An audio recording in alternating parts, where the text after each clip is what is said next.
Welcome back to Sanjay Academy. Myself Khalid Ansari and we are back with the same topic partnership final account. जो हमने last lecture start किए थे कि 12 marks के लिए एक इंपॉर्टेंट प्रैक्टिकल प्रॉब्लम आता है बोर्ड एग्जाम में। लास्ट वीडियो में क्या देखे थे वो थोड़ा 1 मिनट का जरा रिकैप देख लेते। फर्स्ट हमने देखे थे पार्टनरशिप फाइनल अकाउंट होता क्या है, पार्टनरशिप क्या है, पहले उसका हमने मीनिंग देखे थे कि जहां पर 2 या 2 से ज्यादा पार्टनर एक बिजनेस को कैरी करते हैं और आपस में एक शेयर करते हैं प्रॉफिट, उसे कहते हैं पार्टनरशिप फर्म। पार्टनरशिप फर्म में पार्टनर्स उसके हमने देखे थे। फिर फीचर्स में हमने क्या क्या देखे थे कि एक एग्रीमेंट होता है, 2 पार्टनर्स है तो बीच में एक एग्रीमेंट होना जरूरी है। उसके बाद हमने देखे थे कि नंबर ऑफ पार्टनर्स कितने होना चाहिए, मिनिमम 2 पार्टनर्स होना चाहिए, मैक्सिमम 50 पार्टनर्स होते हैं। इस तरीके से पार्टनरशिप फर्म एक बिजनेस कैरी करता है। उसके बाद थर्ड हमारा फीचर क्या था, लॉफुल बिजनेस को एक लीगल तौर पे आपको चलाना है, कोई इलीगल एक्टिविटी नहीं करना है। उसके बाद फोर्थ फीचर क्या था हमारा, बिजनेस में जो भी पार्टनर है वो आपस में क्या करेंगे, प्रॉफिट शेयर करेंगे। तो प्रॉफिट कैसा शेयर होगा, या तो आपका इक्वल होगा या तो जो भी रेशियो डिसाइड होगा उस हिसाब से। और लास्ट क्या देखे थे, अनलिमिटेड लायबिलिटी, मतलब जो भी 2 पार्टनर रहेंगे या 3 पार्टनर है या 10 पार्टनर है, जितने भी पार्टनर रहेंगे उनकी लायबिलिटी अनलिमिटेड होगी। मतलब अगर वो बिजनेस में लोन लेते हैं तो सारे पार्टनर्स को मिलकर उसे लोन पे करना जरूरी है। तो पार्टनरशिप फर्म के हमने क्या देख लिए थे, मीनिंग और फीचर्स। ये आपको ओसी और इकोनॉमिक्स में भी ओसी और एसपी में भी आपको ये मिलेगा पार्टनरशिप फर्म। नेक्स्ट आ जाता है क्वेश्चन। हमने देखे थे कि प्रैक्टिकल प्रॉब्लम किस तरीके से आएगा बोर्ड एग्जाम में। तो 12 मार्क्स का अगर प्रॉब्लम है तो आपको क्वेश्चन लास्ट क्वेश्चन आता है, कभी भी याद रखो बोर्ड एग्जाम में आपका लास्ट क्वेश्चन रहेगा फाइनल अकाउंट का। तो वहां पर आपको ट्रायल बैलेंस दिया रहेगा, 2 पार्टनर के नाम है और ट्रायल बैलेंस आपको दिया रहेगा वहां पे। ट्रायल बैलेंस एंड एडजस्टमेंट, ये 2 क्वेश्चन आपको 2 फॉर्मेट में आपको क्वेश्चन आएगा। सॉल्यूशन में आपको क्या प्रिपेयर करना है, ट्रेडिंग, प्रॉफिट लॉस और बैलेंस शीट। लास्ट लेक्चर हमने क्या देखे थे कि ट्रेडिंग अकाउंट क्या है, एक नॉमिनल अकाउंट है जहां पे बिजनेस के सारे एक्सपेंसेस और इनकम आती है। ठीक है, जहां पे मैंने बताया था बिजनेस के कौन से आते हैं एक्सपेंसेस और इनकम, डायरेक्ट, जो बिजनेस के डायरेक्ट एक्सपेंसेस और इनकम है, कहां लिखते हो आप लोग, ट्रेडिंग अकाउंट में। इसका हमने क्या देखे थे, पोस्टिंग देखे थे कि किस तरीके से ट्रेडिंग अकाउंट बनता है, टी फॉर्मेट में मैंने बनाना सिखाया था और कौन कौन से आइटम आते हैं उसके अंदर। ठीक है, नेक्स्ट हमने क्या देखे थे, profit and loss account. Profit and loss account is also a nominal account, बस यहां पर आपके बिजनेस के इनडायरेक्ट एक्सपेंसेस और इनकम आती है। इनडायरेक्ट एक्सपेंसेस और इनकम जो बिजनेस में जरूरी नहीं है लेकिन वो करेंगे तो बिजनेस और अच्छे से काम करेगा, तो इनडायरेक्ट एक्सपेंसेस और इनकम। ठीक है, प्रॉफिट एंड लॉस अकाउंट में नॉमिनल। नेक्स्ट आता है बैलेंस शीट। बैलेंस शीट क्या था, एक बिजनेस की स्टेटमेंट है जहां पर टू और बाय यूज नहीं होता, ये लेजर अकाउंट नहीं है, एक टी फॉर्मेट में बनता है जहां पर बिजनेस की क्या बताता है, फाइनेंशियल पोजीशन को बताता है कि बिजनेस में लायबिलिटीज और एसेट कितने हैं, financial position of the business. ठीक है, जहां पर बिजनेस की कंडीशन बताता है कि उसके पास लायबिलिटी और एसेट कितना है। ये पूरा हमने लास्ट लेक्चर में देखे थे। उसके बाद एक आ जाता है स्टेप्स। ये जब भी आप एक प्रैक्टिकल प्रॉब्लम सॉल्व करो तो सबसे पहले ये चीज पे ध्यान दो कि आपके स्टेप्स माइंड में प्रिपेयर है या नहीं, क्योंकि प्रैक्टिकल प्रॉब्लम करने के लिए, क्योंकि सबसे लास्ट में आता है टैली। टैली का मतलब क्या होता है, बाद में आपका जो अकाउंट आप सॉल्व कर रहे हो बराबर आपका अमाउंट आना चाहिए, टैली होना चाहिए। उसके लिए आपके माइंड में अगर स्टेप्स याद रहेंगे तो ही टैली हो सकता है, वरना तो आप इधर उधर कंफ्यूज हो सकते हो। तो फर्स्ट आता है, कभी भी हम सॉल्व करेंगे इन फ्यूचर, हम अगर नेक्स्ट वीडियो में हम प्रैक्टिकल प्रॉब्लम सॉल्व करेंगे तो फर्स्ट हमें क्या करना है, एडजस्टमेंट पे ध्यान देना है। एडजस्टमेंट मैं आज इस वीडियो में मैं आपको बताऊंगा। नेक्स्ट हमने लास्ट लेक्चर जो देखे थे होती पोस्टिंग। पोस्टिंग किसे कहते हैं कि आपको ट्रायल बैलेंस में, देखो ये ट्रायल बैलेंस आपको क्वेश्चन में दिया रहेगा, इसमें सारे नाम दिए रहेंगे। नाम मतलब जो भी आइटम्स है ना, जो इन तीनों में आते हैं, ट्रेडिंग में भी आता है, प्रॉफिट लॉस और बैलेंस शीट, इन तीनों में से कहीं पर भी एक जगह जाएगा वो एक नाम। जैसे एक वर्ड ले लिया क्लोजिंग स्टॉक, या हो सकता है opening stock, purchase, sales, salaries, outstanding expenses, furniture, machinery, जो भी नाम दिया रहेगा आपको ट्रायल बैलेंस में, उसे उठाकर लिखना कहां पे है। इतना काम आपको मैंने लास्ट वीडियो में सिखाया था कि पोस्टिंग किस तरीके से की जाती है, कौन से आइटम किधर जाएंगे, क्यों जाएंगे, उसका मतलब क्या होता है, सब हमने लास्ट वीडियो में देखे थे। तो अगर आपने वो हमारा लास्ट वीडियो नहीं देखे ये वाला, so first of all you should to watch this part 1 video, जिसका लिंक नीचे डिस्क्रिप्शन में भी अवेलेबल है। ठीक है, तो ये लास्ट लेक्चर में हमने पोस्टिंग देख लिए। आज जो वीडियो में देखने वाले हैं वो है एडजस्टमेंट, जो सबसे चैप्टर का इंपॉर्टेंट और डिफिकल्ट पार्ट पड़ता है बच्चों के लिए, एडजस्टमेंट। ठीक है, और उसके बाद हम टैली, मतलब जब प्रॉब्लम सॉल्व करेंगे उस टाइम पे हम ध्यान देंगे टैली किस तरीके से किया जाता है। तो स्टार्ट करते हैं एडजस्टमेंट। ओके, डिफरेंट टाइप के एडजस्टमेंट आते हैं आप लोगों को जहां पर आपके क्वेश्चन में ट्रायल बैलेंस के नीचे ये सारे एडजस्टमेंट आपको दिए रहेंगे। अब ऐसा नहीं कि ये ऐसे इस फॉर्मेट में दिए रहेंगे, ये मैं आपको याद करने के लिए एक फॉर्मेट बना के जो आपको एक सेंटेंस दिया रहेगा एक लाइन के अंदर। जैसे कि ये जितने भी मैंने एडजस्टमेंट लिखा है मोस्ट कॉमनली आपके पेपर में आते हैं, ये ऐसा नहीं कि भाई ये अभी रेयरली है, ये जितने स्टार्टिंग से एंड तक के लिखाया गया है ये ज्यादातर आपके बोर्ड एग्जाम में आ चुके हैं और आपके हर क्वेश्चन में आप जब सॉल्व करोगे बुक के क्वेश्चन हर क्वेश्चन में आपको ये मिलेगा। ठीक है, तो इसमें से जो फर्स्ट आता है वो है क्लोजिंग स्टॉक। ये आपको हर क्वेश्चन में मिलेगा क्लोजिंग स्टॉक का एडजस्टमेंट। तो फर्स्ट इफेक्ट क्या जाता है, ट्रेडिंग अकाउंट के क्रेडिट साइड, बैलेंस शीट के एसेट साइड। तो अब ये फॉर्मेट आपको सिर्फ याद रखना है कि क्लोजिंग स्टॉक का पहला इफेक्ट कहां जाता है, दूसरा इफेक्ट कहां जाता है। ये एडजस्टमेंट आपके बने हुए, ये पहला इफेक्ट, ये दूसरा और ये तीसरा इफेक्ट। ठीक है, ज्यादातर क्वेश्चन के ज्यादातर एडजस्टमेंट में आपके 2 इफेक्ट ही पास होते हैं, लेकिन कोई कोई ऐसा एडजस्टमेंट आता है रेयरली जिसके 3 इफेक्ट पास होते हैं, वरना तो 2 इफेक्ट पास हो गए। अब करना क्या रहेगा आपको, तो क्वेश्चन में पोस्टिंग करना है। पोस्टिंग मैंने सिखा दिया था लास्ट वीडियो में, ट्रेडिंग, प्रॉफिट लॉस और बैलेंस शीट, ये तीनों फॉर्मेट आपको बनाना है। अब इसमें लिखना कहां पे है, इस तरीके से याद करने का। तो क्लोजिंग स्टॉक मतलब ट्रेडिंग अकाउंट के क्रेडिट साइड में, देखो हमने पोस्टिंग याद किए थे तो कहां लिखते थे, ट्रेडिंग अकाउंट के क्रेडिट साइड में लिखते थे क्लोजिंग स्टॉक।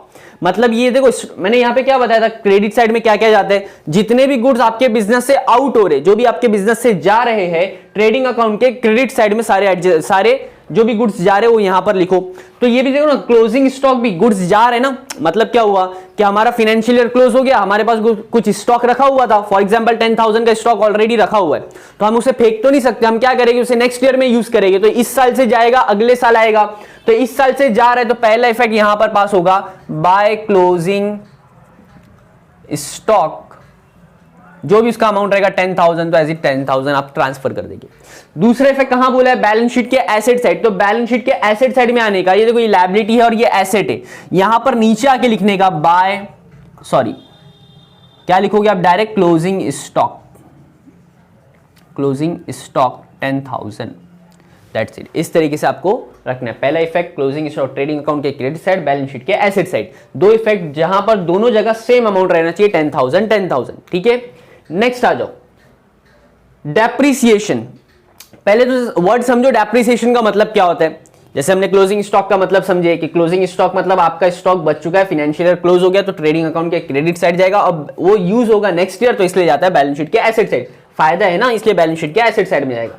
उसी तरह डेप्रिसिएशन भी, डेप्रिसिएशन का मतलब क्या होता है, आप किसी फिक्स एसेट को यूज कर रहे हो। फिक्स एसेट मतलब land and building, machinery, furniture, equipments, motor van, computer, ये सारे आपके फिक्स एसेट है जो एक बार खरीदो तो आपको 2-3 साल बिजनेस में चलते हैं और बिजनेस में फायदा देते हैं। तो ऐसे एसेट्स की वैल्यू वक्त के साथ जो कम हो जाती है, आप यूज करोगे तो उसकी वैल्यू क्या हो जाती है, कम हो जाती है।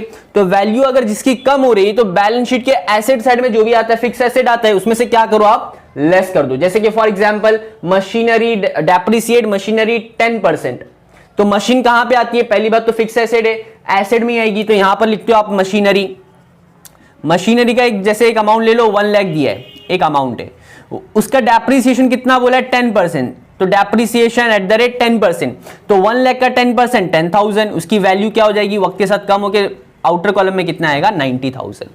समझ में आ रहा है, 1 लाख में से 10,000 उसकी वैल्यू कम हो गई, मतलब 1 लाख का 10% निकाला गया डेप्रिसिएशन। तो पहला इफेक्ट क्या पास हुआ कि जो भी एसेट नाम जिसमें दिया, अभी जैसे ऐसा मैंने एग्जांपल लिया मशीनरी, हो सकता है फर्नीचर बोले, motor van, land and building, जो भी नाम बोलेगा उसमें से क्या करना है, पहला इफेक्ट लेस करना है।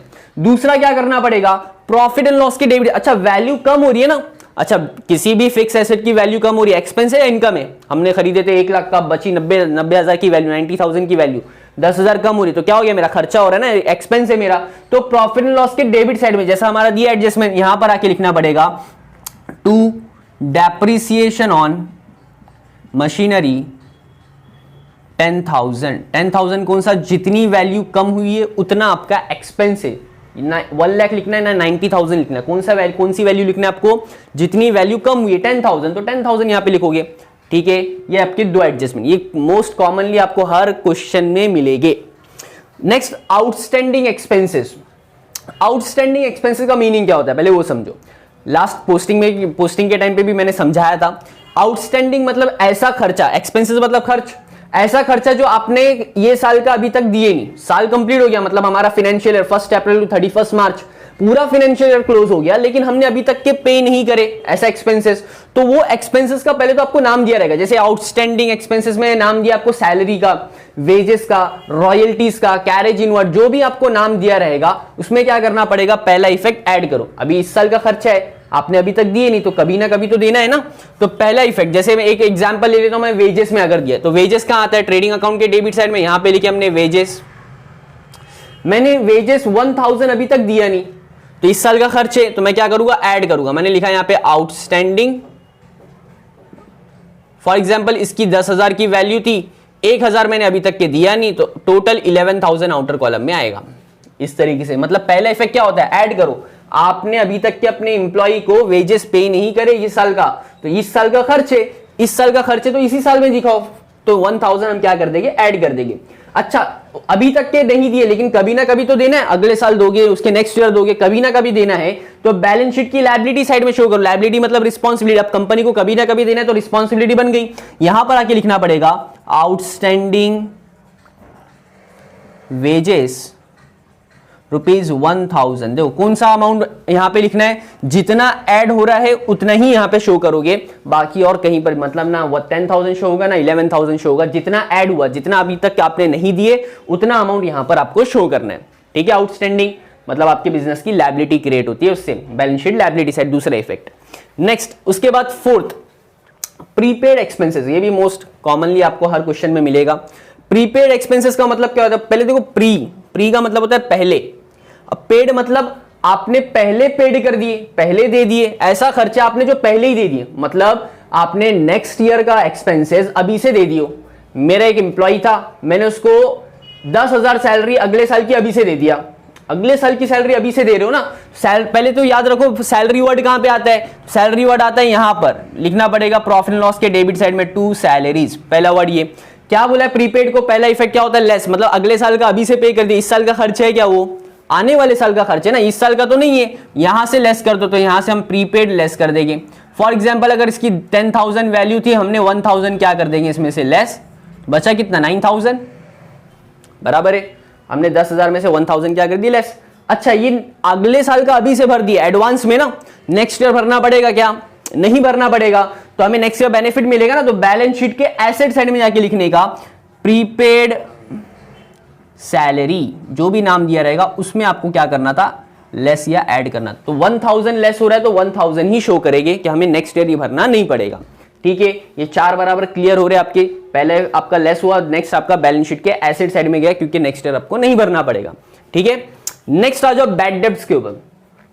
बैड डेब्ट्स आपको कहां दिया रहेगा, एडजस्टमेंट में। देखो ट्रायल बैलेंस की बात ही नहीं हो रही यहाँ पे, ये पूरा आपको जितना भी दिया है ट्रायल बैलेंस के नीचे आपको 4 से 5 लाइन में आपको दिया रहेगा एडजस्टमेंट, तो इसमें से कोई भी एडजस्टमेंट आ सकता है। तो ये मोस्ट कॉमनली 4 तो रहते ही ज्यादातर क्वेश्चन में, 4 नहीं तो 3 तो आपको रहेगी। उसके बाद आता है बैड डेब्ट्स, ये भी ज्यादातर आता है पेपर में, जहां पे ज्यादातर बच्चे कंफ्यूज हो जाते हैं क्या करना है इसका।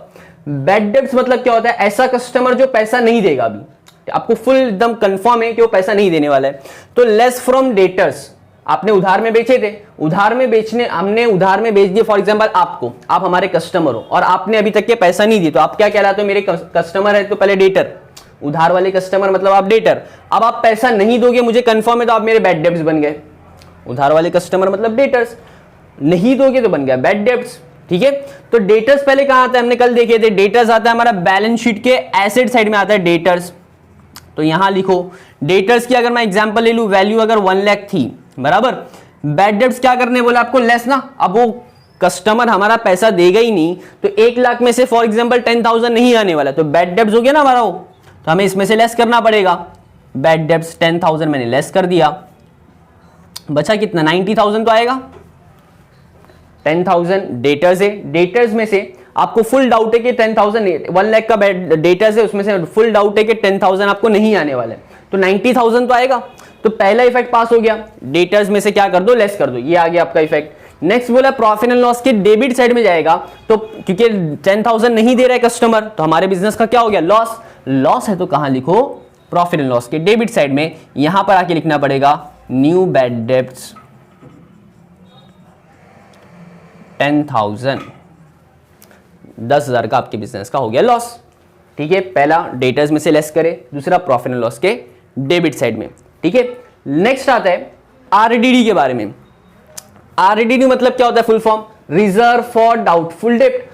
आपको डाउट है कि ये कस्टमर हमारा पैसा नहीं देगा, ठीक है, तो क्या करो, पहला इफेक्ट तो लेस फ्रॉम डेटर्स, उधार वाला कस्टमर है तभी पैसा नहीं दे रहा है, तो कस्टमर ये हमारे 90,000 बचे थे, आपको अब डाउट आ रहा है कि इसमें से आरडीडी आपकी 1000 होने वाली है, मतलब आपको डाउट है कि ये 1000 रुपीज भी नहीं मिलेगा, तो कितना मिलेगा? 89,000 बराबर, मतलब 90,000 में से 1000 अब नहीं मिलने वाला है।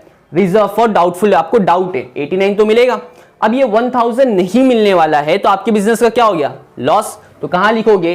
प्रॉफिट एंड लॉस के डेबिट साइड में। देखो यहां पर है less from debtors, profit loss दोनों सेम है, दोनों में कोई चेंजेस नहीं, यहां पे आके लिखना पड़ेगा टू न्यू आरडीडी 1000, जितना आपका लेस हो रहा है उतने ही इफेक्ट पास होगा, ठीक है बराबर। यहां तक के कहीं पर भी 6 एडजस्टमेंट में कोई डाउट? नेक्स्ट लास्ट एडजस्टमेंट, ये भी आता है लेकिन थोड़ा सा डिफिकल्ट पड़ता है बच्चों को। फर्स्ट क्या है? Insured goods destroyed by fire. Insured goods का मतलब क्या होता है? जिस गुड्स का इंश्योरेंस किया हुआ है, ऐसा गुड्स जिसका हमने इंश्योरेंस करा के रखे, तो insurance goods destroyed by fire, वो क्या हो गया? जल कर राख हो गया, मतलब उसकी कोई वैल्यू नहीं बची ना। गुड्स क्या हो रहा है? बिजनेस से जल गया, तो जा रहा है, बिजनेस से जा रहा है, तो कहां लिखो? ट्रेडिंग अकाउंट के क्रेडिट साइड। देखो अभी थोड़ी देर पहले मैंने एक्सप्लेन किया था, जो भी गुड्स आपके बिजनेस से जा रहे हैं, कहां पे लिखने का? ट्रेडिंग अकाउंट के क्रेडिट साइड में। जो क्लोजिंग स्टॉक है, सेल्स है, गुड्स डिस्ट्रॉयड बाय फायर है, तो पहले यहां पर लिखो आप, ठीक है, जितना भी गुड्स जा रहे हैं, तो by goods destroyed by fire, destroyed by fire. For example कि आपके पास 50,000 का गुड्स था जो जल गया, तो 50,000 का गुड्स बिजनेस से जा रहे हैं, तो पहला इफेक्ट इसका आ गया, यहां पे 50,000 मैंने ट्रेडिंग अकाउंट के क्रेडिट साइड में लिख दिया। इंश्योरेंस किया हुआ गुड्स है ना, तो कंपनी क्या देगी? आपको क्लेम करके देगी।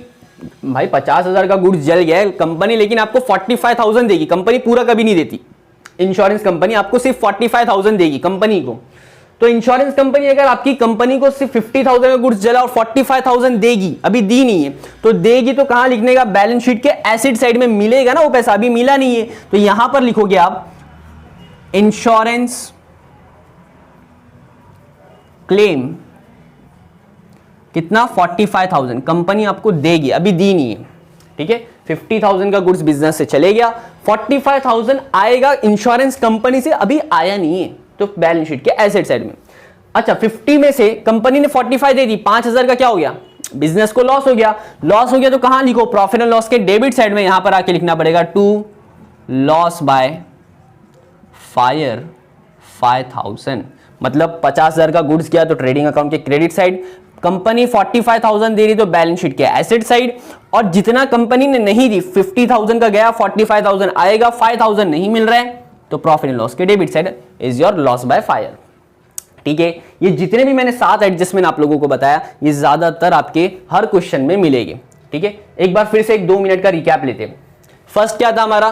Closing stock. क्लोजिंग स्टॉक का पहला इफेक्ट कहां जाएगा? ट्रेडिंग अकाउंट के क्रेडिट साइड। दूसरा कहां जाएगा? बैलेंस शीट के एसेट साइड। तो कहां लिखने का? ट्रेडिंग के क्रेडिट साइड थोड़ा नीचे लिखने का, और बैलेंस शीट के एसेट साइड में आप शो करोगे, ठीक है।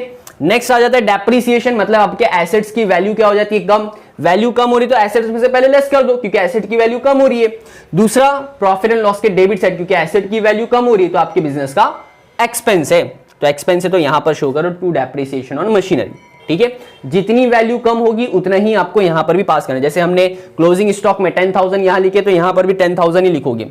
जितने एसेट की वैल्यू कम हो रही है, 10,000 अगर कम हो रही है, तो यहां पर भी आपका 10,000 ही आएगा डेप्रिसिएशन ऑन मशीनरी, ठीक है। नेक्स्ट आउटस्टैंडिंग एक्सपेंसेस, ऐसा खर्चा जो आपने अभी तक नहीं दिए, पूरा फाइनेंशियल ईयर क्लोज हो गया, तो ऐसा कौन सा एक्सपेंस है? तो मैंने एग्जांपल लिया जैसे वेजेस। अच्छा आपको इसे वेज, ऐसा जरूरी नहीं कि वेजेस ही नाम दिया रहेगा, हो सकता है कैरेज इनवर्ड दे, हो सकता है सैलरी दे, जो भी नाम बोलेगा उसमें जाके पहला ऐड करो, ये वाला खर्चा आपने अभी तक नहीं दिए, तो हमने ऐड कर दिए। दूसरा इफेक्ट कहां पास होगा? अभी नहीं दिए तो कभी ना कभी तो देना है, तो बैलेंस शीट की लायबिलिटी साइड में आके लिखने का, लायबिलिटी में आउटस्टैंडिंग वेजेस 1000, जितना आपका ऐड होगा उतना ही यहां पे शो होगा। नेक्स्ट फोर्थ क्या था? प्रीपेड एक्सपेंसेस, ऐसा एक्सपेंसेस जिसको हमने एडवांस में पे कर दिया। देखो इसका नाम एक और एक आता है एडवांस, उसी तरह आउटस्टैंडिंग का एक और एक नाम आता है ड्यू। तो अगर कुछ नाम दिया रहा है ऐसा, तो ये भी आप पहचान सकते हो, ऐसे भी क्वेश्चंस आते हैं। तो एडवांस अगर एक्सपेंसेस, ऐसा खर्चा जो आपने एडवांस में दे दिया, अगले साल का अभी से दे दी, तो इस साल का खर्चा नहीं है तो पहले लेस कर दो, इस साल का एक्सपेंस नहीं है तो लेस करे। तो जैसे मैंने एक एग्जांपल लिया, जैसे सैलरी में अगर दिया तो सैलरी में से लेस कर दो, तो 1000 हमने लेस कर दिए, नेक्स्ट ईयर आपको भरना नहीं पड़ेगा, आपने एडवांस में भर दिए, तो ये आपका प्रीपेड सैलरी 1000 बैलेंस शीट के एसेट साइड में जाएगा। ठीक है, ऐसे फोर्थ एडजस्टमेंट हो गया। नेक्स्ट फिफ्थ आता है बैड डेब्ट्स और आरडीडी, दोनों सेम एक साथ ही समझ लो। पहला क्या करना पड़ेगा आपको, बैड डेब्ट्स के लेस करो, बाद में आरडीडी को। हमेशा याद रखो, पहले बैड डेब्ट्स को लेस किया जाता है, उसके बाद आरडीडी को। किसमें से, फ्रॉम डेटर्स में से। डेटर्स कहां आता है, एसेट में आता है, बैलेंस शीट के एसेट साइड में आए। बैड डेब्ट्स को पहले लेस करेंगे, उसके बाद जो बच गया उसमें से आरडीडी लेस करेंगे। दोनों क्या हो रहा है, डेटर्स का मतलब ही क्या होता है, हमारे उधार वाले कस्टमर है जो अभी तक पैसा नहीं दिए, तो नहीं दे रहे, बैड डेब्ट्स मतलब पैसा डूब गया। आरडीडी आपको डाउट है कि पैसा नहीं देगा, तो दोनों क्या हो गए, बिजनेस में एक्सपेंस है। एक्सपेंस है तो प्रॉफिट लॉस के डेबिट साइड में आके लिखने का। कहां पर, प्रॉफिट लॉस के डेबिट साइड में, 2 bad debts and 2 new RDD. ठीक है, नेक्स्ट लास्ट एडजस्टमेंट था कि insured goods destroyed by fire, मतलब आपकी कंपनी का ऐसा गुड्स है जो इंश्योरेंस किया हुआ है लेकिन वो गुड्स जल गया। तो जल जा रहा है तो पहले तो बिजनेस से जा रहा है, तो ट्रेडिंग अकाउंट के क्रेडिट साइड जितना भी गुड्स जा रहा है। दूसरा इफेक्ट, बैलेंस शीट के एसेट साइड में जितना कंपनी आपको क्लेम करके देगी, पूरा कंपनी तो क्लेम करके देती नहीं, 50,000 का गुड्स जल गया, 45,000 कंपनी देगी, अभी दी नहीं, तो बैलेंस शीट के एसेट साइड कभी ना कभी मिलेगा। और नेक्स्ट, जितना कंपनी ने नहीं दी तो पूरा आपका बिजनेस का क्या है, लॉस, उसे कहां लिखो, प्रॉफिट लॉस के डेबिट साइड।